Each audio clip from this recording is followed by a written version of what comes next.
Bonsoir à toutes et à tous, bienvenue dans le journal de ce lundi 21 avril 2025 présenté par Salamout Kadri. Voici les titres qui font l'actualité ce soir. Les attentes de la population de Dosso sont nombreuses après l'intronisation du deuxième sultan, également 27e Jarmakoy de la région, M. Amadou Souna Saïdou. Les réactions dans cette édition. La parenté à plaisanterie, vecteur de développement sur le thème de la semaine de l'expression de la parenté à plaisanterie qui a débuté hier à Maradi. Les détails dans ce journal. Nous ouvrons cette édition avec cette note nécrologique en ce lundi de Pâques à 7h35. Le Vatican a annoncé avec une profonde tristesse le décès du pape François, survenu à l'hôpital Gemelli de Rome. Hospitalisé depuis le 14 février 2025 pour une infection des voies respiratoires, il s'est éteint à l'âge de 88 ans. La ville de Dosso a vibré le samedi 19 avril 2025 au rythme de l'intronisation du 27e Jarmakoy, également deuxième sultan depuis l'élévation de la chefferie en sultanat en 2010. La cérémonie d'intronisation de Jarmakoy Amadou Souna Saïdou s'est déroulée en présence de plusieurs invités de marque. Voici les réactions de quelques habitants de Dosso au micro de Habibou Garba.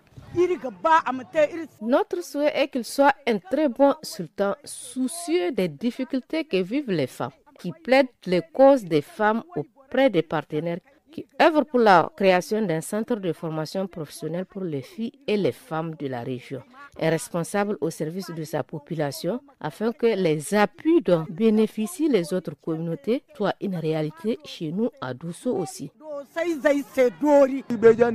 Nous avons surtout apprécié que cette cérémonie se soit déroulée en toute quiétude. Malgré le nombre élevé d'invités, l'ordre et la discipline a prévalu. De la culture dans ce journal, le ministre de la Jeunesse, des Sports et des Arts a officiellement lancé hier après-midi à Maradi la semaine de l'expression de la parenté à plaisanterie. Placée sous le thème La parenté à plaisanterie, vecteur de développement pour Cheibou Begou, acteur culturel. Cette initiative arrive à point nommé, suivant sa réaction et le micro de Mohamed Maman. La parenté à plaisanter, elle est venue chez elle, à Maradi, où les Gobirawa et les Kassinawa, deux parents à plaisanter, vivent en paix depuis belle lurette. La fête de la parenté à plaisanter, c'est une occasion où un habitant de Terra, Dingal, vont se croiser et faire connaissance. Cela renforce l'unité du pays. Nous souhaitons vivement le retour du festival national, que les jeunes s'inspirent des aînés que nous sommes.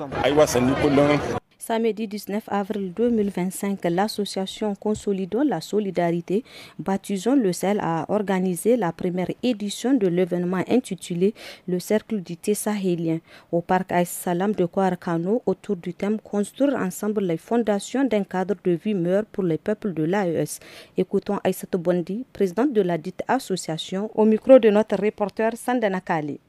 Nous avons décidé d'aller à la rencontre du peuple du Niger, ensuite du peuple du Burkina Faso, pour ensuite revenir au Mali.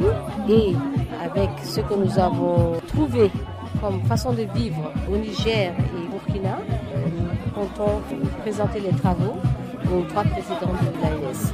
Après plusieurs années d'absence, la Fédération nigérienne de basketball a décidé de prendre un nouvel élan pour relancer la discipline. Le samedi 19 avril s'est tenu le lancement officiel de la saison 2025 au palais du 29 juillet. Écoutons le président de la FENI Basket, le colonel des douanes Saleh Amadou Djingare. Dans les années 70, 80 jusqu'à 90, le basketball faisait la fierté dans l'échiquier sportif du Niger. Mais comme toute œuvre humaine, il y a des moments d'apogée, des moments creux de déclin. Maintenant, la charge nous revient de relever le basketball pour que cette discipline retrouve ses lettres de noblesse. Et je vous l'ai dit, le programme de la Fédération nigérienne de basketball va s'accentuer sur plusieurs initiatives. La première, c'est le retour du basketball scolaire, parce que le basketball c'est un sport scolaire. Ensuite, ça sera les compétitions majeures et ça sera surtout le volet administratif et diplomatique, parce qu'il faudrait que le Niger retrouve sa place dans le Gotha du basketball africain et mondial. La partie magazine qui sera aujourd'hui une rediffusion du reportage sur l'utilisation des humidificateurs dans certaines familles au Niger, particulièrement en période de forte chaleur.